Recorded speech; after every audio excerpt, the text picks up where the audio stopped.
जब मनुष्य के पास धन हो, अच्छा परिवार हो, सम्मान हो और सभी भौतिक सुविधाएं हो, तब भी वह भीतर से खाली क्यों महसूस करता है?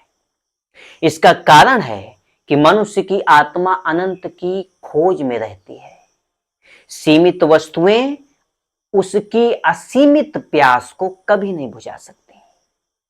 धन सीमित है, पद सीमित है, यश सीमित है, शरीर भी सीमित है, लेकिन आत्मा की आकांक्षा असीम है। इसलिए मनुष्य जितना बाहरी संसार में सुख खोजता है, उतना ही भीतर बेचैन हो जाता है। यही कारण है कि इतिहास के अनेक सम्राट, उद्योगपति और प्रसिद्ध व्यक्ति भी अंततः मानसिक अशांति से जूझते रहे। बाहरी सफलता उन्हें मिली, परंतु आंतरिक शांति नहीं मिली। आध्यात्मिक भोजन का अर्थ है अपने वास्तविक स्वरूप को पहचानना। यह केवल किसी धर्म विशेष का विषय नहीं, बल्कि मानव जीवन का सार्वभौमिक विज्ञान है। जब मनुष्य ध्यान करता है, ईश्वर का स्मरण करता है, कीर्तन करता है, सेवा करता है और अपने जीवन को उच्च आदर्शों से जोड़ता है, तब उसके भीतर एक नई चेतना जागती है। धीरे धीरे उसका मन स्वार्थ से ऊपर उठने लगता है। वह केवल मैं और मेरा तक सीमित नहीं रहता, बल्कि समस्त मानव समाज और संपूर्ण सृष्टि को अपना परिवार मानने लगता है। यही आध्यात्मिकता का वास्तविक उद्देश्य है। भागना नहीं, बल्कि जीवन को पवित्र बनाना। श्री पिया सरकार जी कहते हैं कि यदि मनुष्य को वास्तविक सुख चाहिए, तो उसे अपने मन की सभी शक्तियों को परम चेतना की ओर प्रवाहित करना होगा। वही स्थायी आनंद का स्रोत है।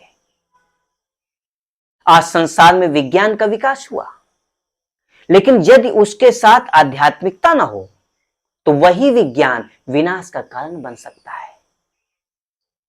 इसी प्रकार धन आवश्यक है, शिक्षा आवश्यक है, राजनीति भी आवश्यक है, लेकिन यदि इनके पीछे नैतिकता और आध्यात्मिकता ना हो, तो ये समाज को विभाजित कर देते हैं।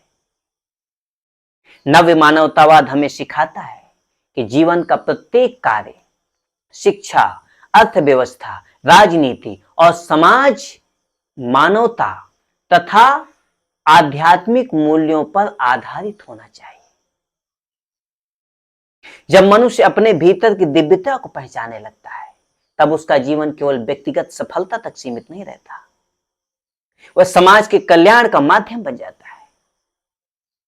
इसलिए हमें प्रतिदिन कुछ समय ध्यान, स्वाध्याय, कीर्तन और सेवा के लिए अवश्य निकालना चाहिए। यही आध्यात्मिक भोजन है। यही आत्मा की वास्तविक आवश्यकता है। हम ऐसा जीवन जिए जिसमें शरीर स्वस्थ हो, मन निर्मल हो और आत्मा परम सत्य की ओर निरंतर अग्रसर रहे। यही मानव जीवन की पूर्णता है।